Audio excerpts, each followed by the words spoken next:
Assalamu alaikum. I hope you all are fine and doing good. Welcome to new lecture, and here we will discuss about the theorem which is related to parallelograms. ठीक है, देखिए theorem की statement क्या है. Basically हमें prove ये करना है, prove that opposite sides of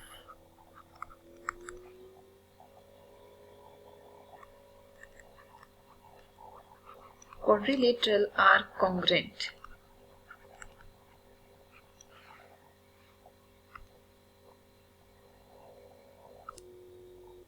हम यहाँ पे दो साइड्स कंसिडर करते हैं, ठीक है, जो कि पैरेलल भी हैं और आपने यूं ड्रॉ करनी है वो दोनों कॉन्ग्रेंट भी हों. ठीक है, ड्रॉ करने के बाद आप जरा इनको आपस में ज्वाइन करते हैं. ठीक है, जब इनको ज्वाइन करेंगे तो आप देख सकते हैं ये जो शेप आ रही है ये क्वाड्रिलेटरल शेप आ रही है. अब देखिए सबसे पहला काम हम ये करते हैं, यहाँ पे proper A B C points mark कर लेते हैं. तो ए बी सी डी आपके पास पॉइंट्स हैं और इन पॉइंट्स में आपको गिवन ये है कि कोई सी दो साइड्स पैरेलल भी हैं, कॉन्ग्रुएंट भी हैं. तो हम यहाँ पे सबसे पहले गिवन में कंसीडर कर लेते हैं कि दो साइड्स आपके पास पैरेलल भी हैं, कॉन्ग्रुएंट भी हैं. ठीक है, तो यहाँ पे हम A B is parallel to D C condition लेते हैं. ठीक है, और साथ ही आपको ये भी गिवन है कि A B is congruent to D C. ठीक है, और इन दोनों कंडीशंस के अकॉर्डिंग ही हमने सॉल्यूशन भी करना है. अब आपको प्रूव ये करना है कि जो शेप है ए बी सी डी, ये वैसे हमने स्टार्ट में तो क्वाड्रिलेटरल लिए है, ठीक है, लेकिन A B C is parallelogram. अगर हमें पैरेललोग्राम प्रूव करना है ना, तो पैरेललोग्राम में बेसिकली दो कंडीशंस होती हैं. ठीक है, पहली ये कि ये जो ऑपोजिट साइड्स हैं वो भी कॉन्ग्रुएंट होती हैं, ऑपोजिट एंगल्स भी कॉन्ग्रुएंट होते हैं और साइड्स बाइसेक्ट कर रही होती हैं हमेशा डायगोनल्स की. ठीक है, तो जो डायगोनल्स हैं वो एक दूसरे को बाइसेक्ट कर रहे होते हैं. तो यहाँ पे देखिए ए बी और डी सी कॉन्ग्रुएंट है, ये चीज तो आपको पहले से आइडिया है. ठीक है, लेकिन आपने ये भी प्रूव करना है कि जो दूसरी साइड आ रही है मींस ए डी वो भी पैरेलल होनी चाहिए बी सी के और वो कॉन्ग्रुएंट भी होनी चाहिए. ठीक है, तो साथ ही हम लिख लेते हैं कि A B parallel to D C and congruent to D C. ये चीज तो गिवन है आपको. ठीक है, ये यहाँ पे मेंशन करने की जरूरत नहीं है, लेकिन ये है आपकी आसानी के लिए मैंने यहाँ पे मेंशन कर दी है. और जो ए डी है वो कॉन्ग्रुएंट है बी सी के. तो मतलब इन दोनों चीजों को हमने बेसिकली प्रूव करना है. अब देखिए प्रूव करने के लिए ना हमें यहाँ पे कंस्ट्रक्शन करने की जरूरत है. कंस्ट्रक्शन हम क्या करेंगे,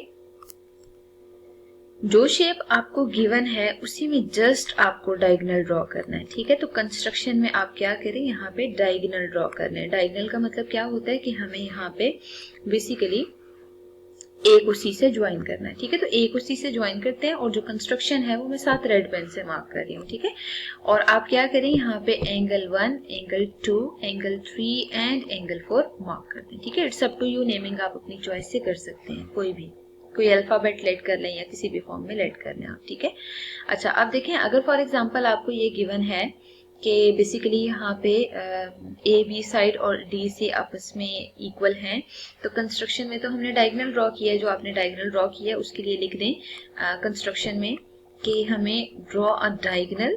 ठीक है, और डायगोनल ड्रॉ करने के बाद mark angle 1, angle 2, angle 3 and angle 4 here.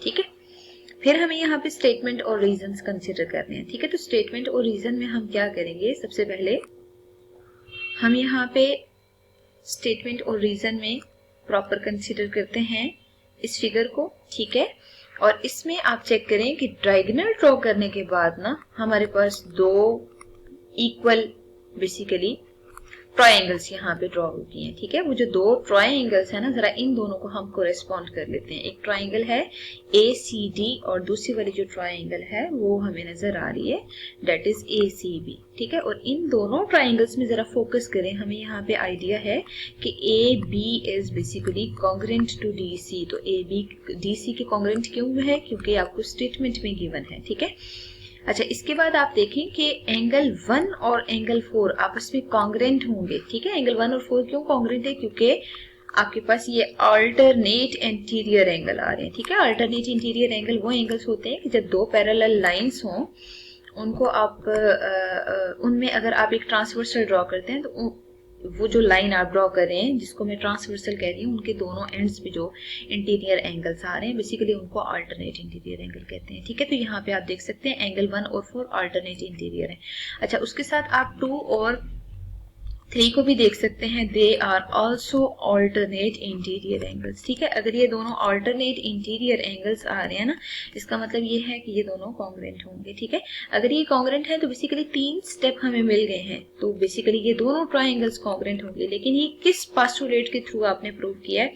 First side है, अगले दोनों आपके पास एंगल आ रहे हैं, तो side angle angle postulate exist कर रहा है, और you can say that this is side angle angle postulate, और you can show this congruency postulate। ठीक है, इट्स अप टू यू, आप यूं लिखें या सिंपल SAE postulate की फॉर्म में लिख लें। अब देखें, अगर ये दोनों ट्राइंगल्स कॉन्ग्रेंट हैं तो इनमें बनने वाला हर एंगल हर साइड कॉन्ग्रेंट होगी। तो बेसिकली अगर इनमें बनने वाला हर एंगल हर साइड कॉन्ग्रेंट है तो AD और BC भी आपके पास दोनों कॉन्ग्रेंट होंगी। ठीक है, और इसकी रीजन हम क्या लिखेंगे? Corresponding sides of congruent triangles। ठीक है, अच्छा अब देखें, अगर AD और BC आपस में कॉन्ग्रेंट आ रहे हैं तो AD और BC पे जरा फोकस करें, वो भी ट्रांसवर्सल को इंटरसेक्ट कर रहे हैं। ठीक है, तो उन ट्रांसवर्सल की वजह से आपको यहाँ से आइडिया है कि एंगल 2 और 3 इक्वल हैं। ठीक है, तो मतलब अगर हम इन दोनों रिजल्ट्स को 1 और 2 को कंपेयर करते हैं ना, तो उससे भी हमें आइडिया है कि अगर AD और BC कॉन्ग्रेंट हैं, ठीक है, और उनमें अगर आप फ्रॉम 1 एंड 2 इन दोनों को बेशक मेंशन करते हैं या जस्ट 1 या जस्ट 2 को भी मेंशन करते हैं, तो वहां से हमें क्लियर है कि AD पैरेलल भी होगा BC के। और ये क्यों AD BC के पैरेलल होगा? क्योंकि ये जो दोनों एंगल्स हैं, मतलब एंगल 1 4 के इक्वल है, एंगल 2 3 के इक्वल है, तो बेसिकली वो अल्टरनेट इंटीरियर एंगल्स बन रहे हैं। ठीक है, तो मतलब अगर दो एंगल्स यूं इक्वल आ रहे हो तो हमेशा वो जो साइड्स होंगी वो भी पैरेलल होंगी, तो AD भी पैरेलल है। ठीक है, अच्छा अब देखें, आपको क्वेश्चन के स्टेटमेंट में गिवन था कि AB, यहाँ हम साइड पे लिख लेते हैं कि AB कॉन्ग्रेंट भी है DC के और AB पैरेलल भी है DC के। ठीक है, और अभी जो हमने थ्योरम प्रूव किया उसमें AD पैरेलल टू BC की कंडीशन आ रही है और AD is congruent to BC की भी कंडीशन आ रही है। ठीक है, तो बेसिकली इन रिजल्ट्स को कंपायर किया जाए ना, तो यहाँ से हमें क्लियर है कि जो ABC D शेप आ रही है, ठीक है, जिसको हम क्वाड्रिलेटरल का नाम देंगे। अगर इस ABCD को देखा जाए, इट इज बेसिकली पैरेललोग्राम। ठीक है, क्योंकि ये पैरेललोग्राम की कंडीशन सेटिस्फाई कर रहा है, और यहाँ लिख दें hence proved. This was all about this theorem.